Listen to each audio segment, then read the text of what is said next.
Olá, ouvintes! Que bom tê-los conosco novamente.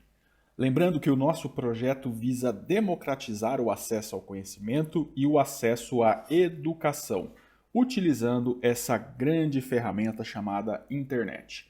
Hoje nós trouxemos a questão de número 136 do Exame Nacional de Ensino Médio, prova amarela, área de matemática e suas tecnologias.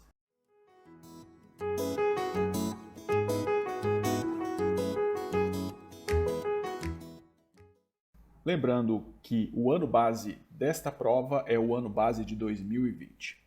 Questão 136. Um administrador resolve estudar o lucro de sua empresa e, para isso, traça o gráfico da receita e do custo de produção de seus itens em real, em função da quantidade de itens produzidos. Aqui, então, nós temos a imagem que mostra a evolução do custo e da receita de acordo com a quantidade de itens produzidos e o custo de cada item. O lucro é determinado pela diferença receita menos custo.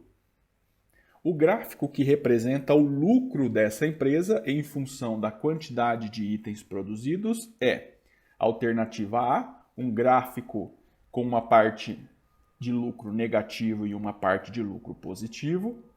Alternativa B, uma parte de lucro positivo seguida por uma parte de lucro negativo.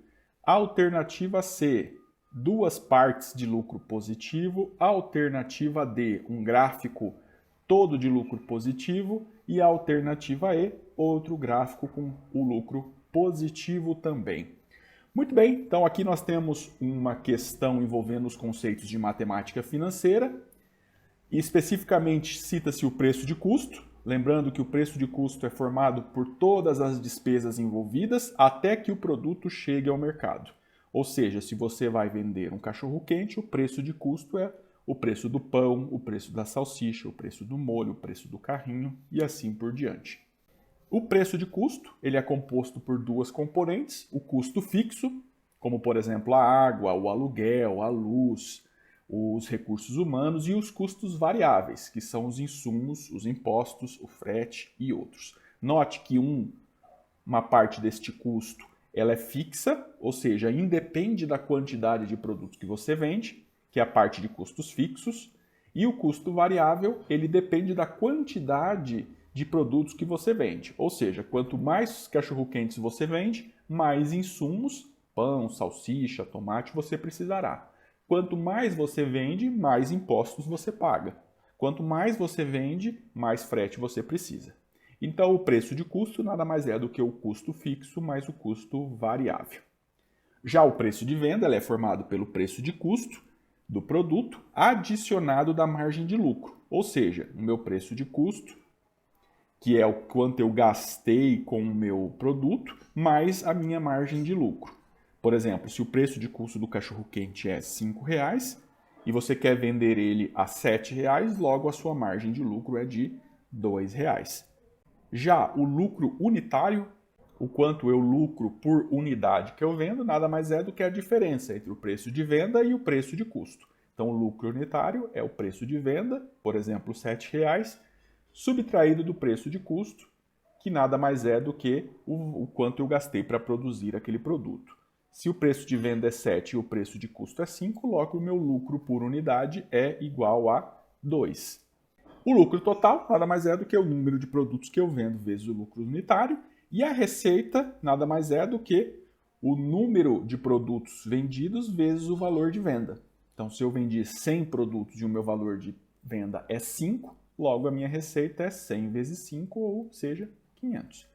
Muito bem, retornando então para o nosso gráfico principal, relembrando que o que nós estamos buscando é o gráfico que representa o lucro dessa empresa em função da quantidade de itens vendidos. Temos também que o lucro nada mais é do que a receita menos o custo. Essa informação ela é fundamental. E vamos fazer primeiro uma análise geral. Talvez já sejamos capazes de responder a questão simplesmente fazendo uma análise geral. Analisando o gráfico, Observem que de 5 produtos, quando eu vendo 5 produtos até 15 produtos, eu tenho que a curva do custo é maior do que a curva da receita. Como consequência, o meu lucro é negativo. Ou seja, o que eu gasto de custo é maior do que eu tenho de receita. Nesse caso, então, a primeira parte da curva é negativa. E quando eu tenho um lucro negativo, nós costumamos chamar o lucro negativo de prejuízo. Agora notem, de 15 produtos até 30 produtos, a curva de receita está acima da curva de custo. Logo, como consequência, eu tenho um lucro positivo. Ou seja, eu tenho uma sobra positiva. O que eu tenho de receita é maior do que eu tenho de custo. Analisando as alternativas, notem que nós estamos buscando uma parte da curva que é negativa, ou seja, prejuízo, e uma parte da curva que seja positiva. A parte da curva negativa nós estamos representando em vermelho e a parte da curva em positivo nós estamos representando por azul. Analisando as alternativas, observem que na alternativa E, toda a curva está na parte positiva do gráfico, ou seja, eu só tenho lucro. Então essa resposta não pode ser. Isso acontece também na alternativa D e na alternativa C. Eu tenho todo o gráfico na parte positiva, ou seja, todo o gráfico representando lucro. Sendo assim, só sobram as alternativas A e a alternativa B. Em ambas as alternativas eu tenho uma parte de prejuízo e uma parte de lucro. Contudo, apenas na alternativa A eu tenho essa configuração, que é uma primeira parte de prejuízo e uma segunda parte de lucro. Na alternativa B eu tenho a primeira parte de lucro, já que a curva está na parte positiva, e uma segunda parte de prejuízo, já que a curva está na parte negativa. Nesse caso, então, a alternativa correta é a alternativa A. Observem que nós somos capazes de resolver a questão unicamente olhando para a característica macro, para a característica geral do exercício. E assim, finalizamos mais este conteúdo com o desejo de termos criado valor para você e para o seu futuro. Nos vemos na próxima!